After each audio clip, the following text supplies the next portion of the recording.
Isaw ng baboy naman po ang lutuin natin ngayon. Dito nga rin po pala, pinakuluan ko na nga rin po pala dyan yung mga isaw. At mga nahiwa-hiwa ko na nga rin po pala yan.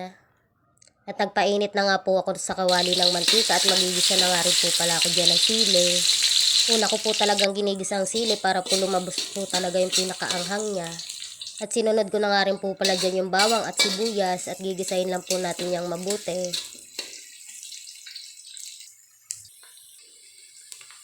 At nung okay na nga rin po pala sa pagisa, nilagay ko na po dyan yung mga isaw at halo-haluin lang din po natin yan.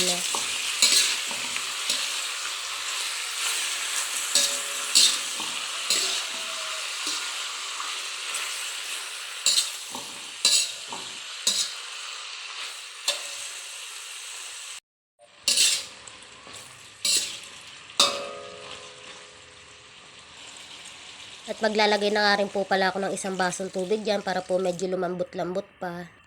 At halo-haluin lang din po ulit. At maglalagay na nga rin po pala ako dyan ng pampalasa. Naglagay nga lang din po pala ako ng magic sarap, bechin, tsaka po ng pamintang pino. Mas maraming pamintang pino, mas masarap kasi po maanghang po talaga. At halo-haluin lang din po ulit.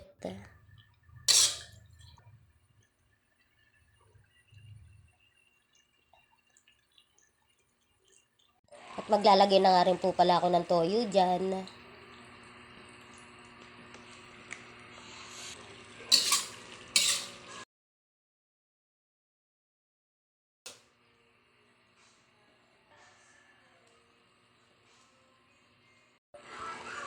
At sinunod ko na nga rin po palang ilagay dyan yung suka.